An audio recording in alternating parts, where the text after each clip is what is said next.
O ano dyan, Gina? Ilang beses nang pumunta dito yung collector ko. Pero hindi ka pa rin nagbabayad. Pasensya na ma'am. Talagang napakatumal lang po. Lagi naman yung nirarason mo eh. O kaya nga ngayon, nandito na ako na mismo yung maniningil. Kasi nakakahiya naman diba sa collector ko pabalik-balik na walang napapala sa'yo. Ngayon, ibigay mo na yung bayad mo. Ma'am, wala po akong maibigay eh. Naibili ko kasi ng ibang paninda uli eh. Ay, naku naman, Gina. Pinamili mo? Hindi ka man lang nag-isip na nangungutang ka sa akin na may pera kang dapat bayaran. Bukas na lang ma'am uli. Puro bukas, puro bukas. Ano ba pwede kong gawin iba sa'yo, ha? Siguro ganito na lang. Idadaan ko na lang sa batas.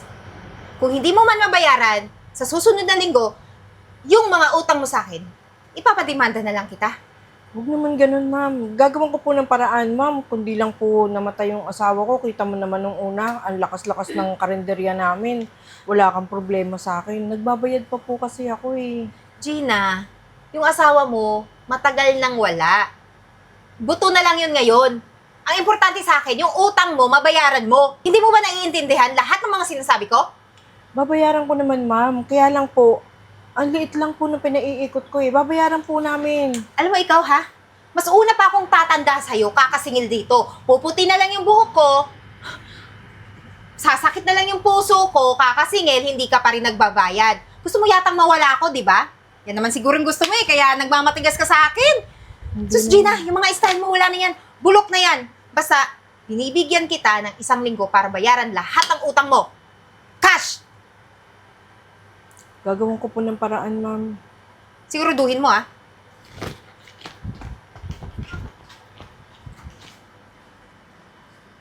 Sige na nga, ako na yung pupunta dyan sa opisina. Ako na mag-aayos. Babalikan ko pa. Sige, sige. Magkano po yung akin? 50 pesos lang po. 50 pesos. Ito po, yung bayad. Thank you po. Ang kulit mo, sige na. Ito na, nagmamadali na nga eh. Salamat po. Kumain ka na. Ano pa ba? Ito, meron pa dito mga ulam. Kumain ka na. Teka lang, ma. Wallet ba yun? Wala, naiwan ng mama. Wala na. Umalis na yung kotse niya. Wallet nga. Tingnan mo nga.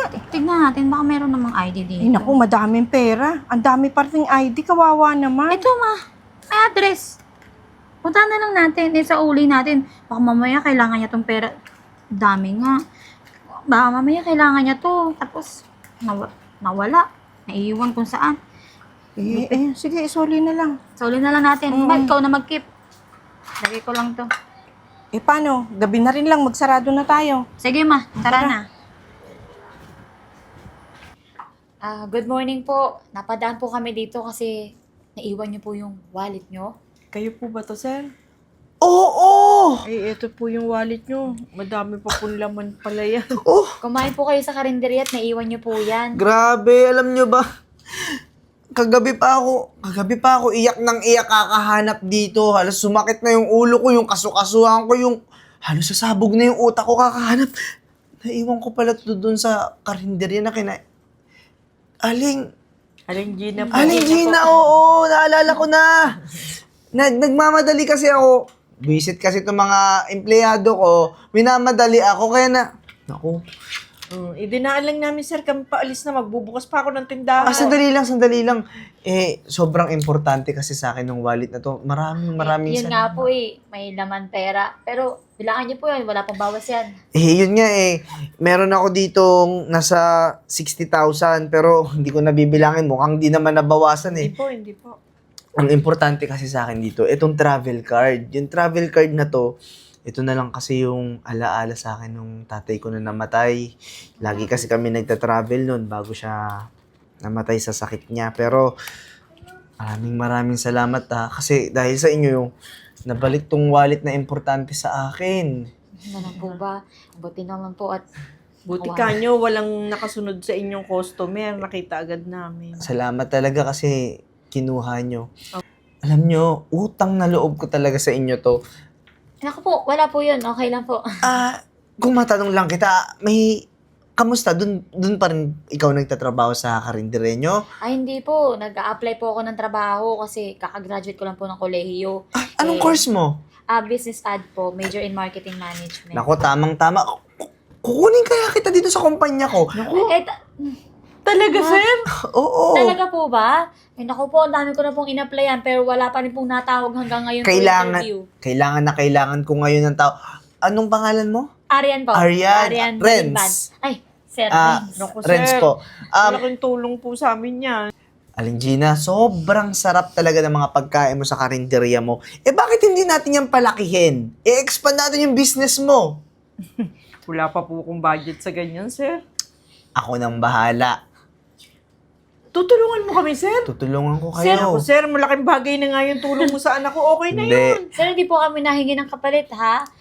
Pero Alam- maraming salamat po. Alam ko naman yun. Basta, tapos na ang usapan, may meeting pa kasi ako eh. Ako nang bahala, asikasuhin nyo na po muna dun sa inyo, bukas na bukas, ako na mismo pupunta dyan sa karinderya nyo, ayusin natin lahat. At Arian, bibigay ko rin yung mga dapat mong gawin at saka isisend ko yung profile mo dun sa HR namin. Ako po, sir. Salamat po. O siya, mag-ingat kayo ha. Opo, salamat Bukas po, sir. pupunta ako dun. Salamat po. Okay. Thank you. Thank you po.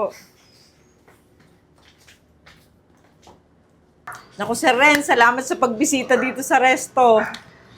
Walang problema sa akin yun. Kahit araw-arawin ko pang pagbisita dito kasi utang na loob ka talaga yung pagbalik sa akin ng wallet na yun. Sobrang halaga sa akin nun. Tsaka, masaya ako na nakikita ko kayo nagtatagumpay. Naku, Sir Ren, kami nga magpapasalamat sa iyo kung hindi mo kami tinulungan, binigyan mo ako ng puhunan, di wala kaming ganito, pati anak ko nabigyan mo ng maayos na trabaho. Tsaka blessing in this case talaga na naiwan mo yung wallet mo.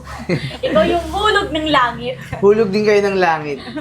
Paano ba yan? Mauna na ako. Mag-enjoy kayo. O sige, Sir Ren, nabusog ka ba? Oo, sobrang sarap. Arian, yung Ay, sir. report bukas asikasuhin mo. Ayaw po, huwag pa kayo mag-alala. Sir, balik ka anytime, ha? Sige, salamat po. Sige, ingat po kayo. Naku, ang bait talaga ni Lord, no? Yung mga mabubuting tao, binibless niya. Sabi ko sa'yo, May, huwag kang panghinaan ng loob. Kasi darating yung time natin. Hindi naman nanghihina yung loob ko, kaya lang, syempre noon, ang dami kasing stress. Bagay, totoo naman. Thank you lang talaga kay Lord. Thank you po. Ma'am Gina. Oh! Di ba ikaw yung nagpapalending? Oo eh. Wala na akong utang sa'yo, bayad na, di ba? Oo nga, with interest po. Bakit kayo andito? Alam ko naman po yun, wala na kayong utang sa akin. Pero matagal na panahon na po yun. Ngayon po kasi, gipit ako. Pwede po bang, Gipet? Bakit po kayo nagipet? wala, lahat din ng pinautang ko, naggasto ko sa bisyo ko. Tapos yung iba, ayaw na ding magbayad sa akin. Kaya ubos na ubos talaga ako. Baka naman, Ma'am Gina, pahiramin niyo naman ako ng pera para pampuhunan ko. Gagawa ko ulit ng business. Ako, pasensya ka na po kasi umpisa pa lang tong resto namin, nangangapa pa rin po ako, ikot lang yung puhunan. Kaya nyo, pag nakaluwag-luwag ako, pauhihiramin ko po kayo. Pero kung nangangailangan ka ng ekstrang trabaho, nangangailangan kami dito ng tagugas ng pinggan. Kung okay lang sa'yo. Tagahugas lang? Oo. Kayang-kaya ko yan. Talaga? Papasok ang tagahugas ng pinggan? Bakit naman hindi po? Kailangan na kailangan ko ng pera. Isa pa, kung hihintayin ko yun na magkaroon na kayo ng perang ipapahiram sa akin, mukhang matagal-tagal pa yun. Malaki din naman, 600 a day ang sahod. Ay, okay na po yun, ma'am. Naku, maraming salamat po ha. Kung gusto nyo, ngayon na ako magsimula para... Oh, sige. Ay, sige sige, lang. kasi ako ang nakatoka ngayon sa hugas. Kasi yung anak ko, may trabaho din, umaalis din yan araw-araw, dadalwa pa lang yung alalay na nakukuha namin. Pwede naman, kumain ka na ba? Hindi pa nga eh. Oh, halika. Maupo ka muna. Maraming salamat ha. Sabi lang ako sige. kumain. Sige po.